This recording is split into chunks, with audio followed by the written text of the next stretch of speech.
ওম নমঃ শিবায়। হর হর মহাদেব। নমস্কার বন্ধুরা, আমি পল্লব আর আপনারা দেখছেন রাধাকৃষ্ণ ইউটিউব চ্যানেল। বন্ধুরা, আজকের বিষয়টি অত্যন্ত রহস্যময়, গভীর এবং আত্মার সঙ্গে যুক্ত। আজকের এই ভিডিওতে আমরা কথা বলবো ভক্ত যখন ভেঙে পড়ে তখন শিব কিভাবে তার পরীক্ষা নেন। বন্ধুরা, আপনি কি কখনো এমন অবস্থায় পড়েছেন যখন আপনার সব কিছু ভেঙে পড়েছে? আপনার মন, আপনার আশা, আপনার সম্পর্ক সব কিছু যেন এক মুহূর্তে ধ্বংস হয়ে গেছে। আপনি শিবের কাছে কেঁদে বলছেন, হে মহাদেব, আমি তো তোমার ভক্ত, তাহলে আমাকে এত কষ্ট কেন দিচ্ছ?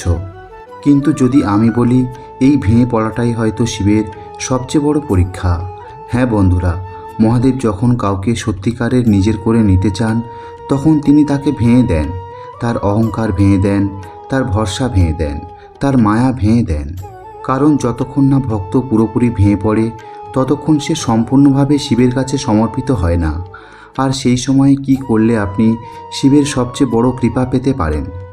বন্ধুরা, ভিডিওটি একদম শেষ পর্যন্ত দেখুন, কারণ আজকের এই কথাগুলো আপনার জীবনের সবচেয়ে কঠিন সময়ে আপনাকে নতুন শক্তি দেবে। বন্ধুরা, আমরা সবাই চাই ভগবানের ভক্ত হতে, শান্তি পেতে, সুখে থাকতে, কিন্তু আমরা খুব কমই বুঝি ভক্ত হওয়া মানে শুধু প্রার্থনা করা নয়। ভক্ত হওয়া মানে নিজেকে সম্পূর্ণভাবে ভেঙে দেওয়া। মহাদেব খুব অদ্ভুত। তিনি কখনো সোজা পথে শিক্ষা দেন না, তিনি জীবনের মাধ্যমে শেখান। আপনি যতক্ষণ নিজের শক্তিতে ভরসা করেন ততক্ষণ শিব চুপ করে থাকেন, কিন্তু যেদিন আপনি সম্পূর্ণভাবে ভেঙে পড়েন, যেদিন আপনি বলেন আমি আর পারছি না, সেদিন থেকেই শুরু হয় মহাদেবের আসল কাজ। বন্ধুরা, একটা কথা মনে রাখবেন, শিব কখনো ভক্তকে ভাঁয়েন না তাকে ধ্বংস করার জন্য, তিনি ভাঁয়েন তাকে নতুন করে গড়ে তোলার জন্য। যেমন একটা মাটির পাত্র বানানোর আগে কুমোর মাটিকে বারবার আঘাত করে, পিষে, ভিজিয়ে, চেপে তারপর সুন্দর আকৃতি দেয়, ঠিক তেমনি মহাদেব তাঁর ভক্তকে জীবনের আঘাত দিয়ে, কষ্ট দিয়ে, একাকিত্ব দিয়ে ধীরে ধীরে তৈরি করেন। আপনি হয়তো ভাবছেন, আমি তো শিবের নাম নিই, তাহলে আমার জীবনেই এত সমস্যা কেন? কারণ আপনি সাধারণ মানুষ নন, আপনি শিবের নির্বাচিত ভক্ত। আর যাকে শিব বেছে নেন তার জীবন কখনো সাধারণ থাকে না। বন্ধুরা, আপনি কি কখনো লক্ষ্য করেছেন আপনার জীবনের সবচেয়ে বড় পরিবর্তনগুলো এসেছে সবচেয়ে বড় কষ্টের পরে? যখন আপনি ভেঙে পড়েছিলেন, যখন আপনি একা ছিলেন, যখন কেউ আপনার পাশে ছিল না, ঠিক সেই সময়ই আপনার ভিতরে একটা নতুন শক্তি তৈরি হয়েছে। এটাই শিবের কাজ। তিনি আগে আপনার ভিতরের ভয়, অহংকার, আসক্তি সব কিছু ভেঙে দেন। তারপর তিনি আপনাকে শেখান কিভাবে সব হারিয়েও দাঁড়িয়ে থাকতে হয়। বন্ধুরা, যখন আপনি ভেঙে পড়েন তখন আপনি সবচেয়ে দুর্বল নন, বরং আপনি তখন সবচেয়ে কাছাকাছি থাকেন মহাদেবের। কারণ সেই সময়ে আপনার আর কিছু থাকে না, শুধু থাকে ওম নমঃ শিবায়। আপনি কাঁদতে কাঁদতে শিবের নাম নেন, আপনার চোখের জল পড়ে, আর সেই চোখের জলই মহাদেবের কাছে সবচেয়ে পবিত্র অর্পণ। মনে রাখবেন, হাসি দিয়ে করা প্রার্থনা শিব শোনেন, কিন্তু কান্না দিয়ে করা প্রার্থনা তিনি কখনো উপেক্ষা করেন না।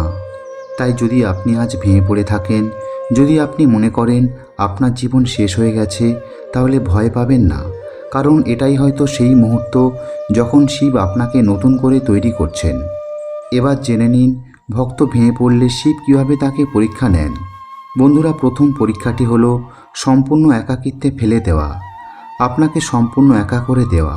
আপনার চারপাশে অনেক মানুষ থাকবে, কিন্তু আপনার পাশে কেউ থাকবে না। আপনি কষ্টে থাকবেন, কিন্তু কেউ বুঝবে না। আপনি সাহায্য চাইবেন, কিন্তু কেউ এগিয়ে আসবে না। এবং তখন আপনি অনুভব করবেন আমি একা, কিন্তু এই একাকিত্বই শিবের সবচেয়ে বড় পরীক্ষা। কারণ এই সময়ে তিনি দেখতে চান আপনি কি মানুষের ওপর ভরসা রাখবেন নাকি তাঁর উপর। যদি আপনি এই সময়ে বলেন মহাদেব তুমি আছো, এটাই আমার ভরসা, তাহলে বিশ্বাস করুন আপনি পরীক্ষার অর্ধেক পাশ করে গেছেন। দ্বিতীয় পরীক্ষাটি হলো বারবার ব্যর্থতা ও অপমানের সম্মুখীন করা। আপনি যতই চেষ্টা করুন সব কিছু ভেঙে পড়বে। মানুষ আপনাকে ছোট করবে, আপনার পরিশ্রমকে মূল্য দেবে না। আপনি ভাববেন আমি এত খারাপ কি করেছি, কিন্তু শিব তখন দেখছেন আপনি এই অপমান সহ্য করতে পারেন কিনা, আপনার ভিতরের অহংকার পুরোপুরি ভেঙেছে কিনা। কারণ যতক্ষণ অহংকার আছে ততক্ষণ সত্যিকারের ভক্তি আসে না। এই সময় যদি আপনি চুপ থাকেন, শান্ত থাকেন আর শিবের উপর ভরসা রাখেন, তাহলে এই অপমানই আপনার সবচেয়ে বড় শক্তি হয়ে উঠবে। ভিতরের অন্ধকারের সাথে লড়াই করানো।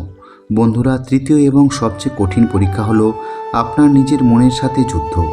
আপনার ভিতরে নেগেটিভ চিন্তা আসবে, আপনি হতাশ হয়ে পড়বেন, আপনার মনে হবে সব শেষ। অনেক সময় আপনি শিবের উপরও সন্দেহ করতে পারেন, কিন্তু এই সময়ে শিব সবচেয়ে কাছ থেকে আপনাকে দেখেন। তিনি দেখতে চান আপনি কি অন্ধকারের মধ্যেও তার নাম নেবেন নাকি সব ছেড়ে দেবেন। যদি আপনি এই সময়েও ধীরে ধীরে বলেন ওং নমঃ শিবায়, তাহলে বুঝবেন আপনি সত্যিকারের ভক্ত হয়ে উঠছেন। বন্ধুরা, আজ আমরা জানলাম ভক্ত ভেঙে পড়লে শিব তাকে কীভাবে পরীক্ষা নেন। মনে রাখবেন, একাকিত্ব, ব্যর্থতা ও অপমান, মনের অন্ধকার, এই তিনটি শিবের গভীর পরীক্ষা। কিন্তু এই পরীক্ষার মধ্যেই লুকিয়ে আছে আপনার জীবনের সবচেয়ে বড় আশীর্বাদ। এই সময়ে কি করবেন? প্রতিদিন ওং নমঃ শিবায় জপ করুন, শিবলিঙ্গে জল অর্পণ করুন, ধৈর্য ধরুন, শিবের ওপর ভরসা রাখুন। কারণ শিব দেরি করেন, কিন্তু কখনো ভুল করেন না। আজ আপনি ভেঙে পড়ছেন, কাল আপনি এমন শক্তিশালী হবেন যে মানুষ আপনাকে দেখে অনুপ্রাণিত হবে। বন্ধুরা, ভিডিওটি ভালো লাগলে অবশ্যই লাইক, শেয়ার এবং চ্যানেলটি সাবস্ক্রাইব করে দেবেন, কারণ এই চ্যানেলে এমনই ভক্তিময়, রহস্যময় এবং আধ্যাত্মিক ভিডিও আসে। সবাই ভালো থাকুন, সুস্থ থাকুন। মহাদেব আপনার জীবনের সব অন্ধকার দূর করুন। শ্রোতা বন্ধুরা, যারা নিয়মিত আমাদের ভিডিও দেখছেন, আপনাদের অসংখ্য ধন্যবাদ। আর যদি আজ প্রথমবার দেখে থাকেন, তাহলে অনুরোধ করব চ্যানেলটি সাবস্ক্রাইব করুন, ভিডিওটিতে লাইক করুন আর কমেন্টে লিখে জানান হর হর মহাদেব। আপনার একটি লাইক ও শেয়ার আমাদের আরও অনুপ্রাণিত করে এমন আধ্যাত্মিক বিষয় নিয়ে কাজ করতে। আজকের ভিডিওটা কেমন লাগলো কমেন্ট করে অবশ্যই জানাবেন। আবার দেখা হবে পরের ভিডিওতে নতুন এক আধ্যাত্মিক বিষয় নিয়ে। ততদিন ভালো থাকবেন, সুস্থ থাকবেন। আর আমি ছিলাম পল্লব আপনাদের সাথে। মহাদেবের আশীর্বাদে আপনার জীবন সুন্দর ও সার্থক হয়ে উঠুক। আর আপনি যদি মহাদেবের ভক্ত হয়ে থাকেন, তাহলে প্রতিদিন অন্তত একবার বলুন ওম নমঃ শিবায় আর কমেন্টে লিখুন হর হর মহাদেব।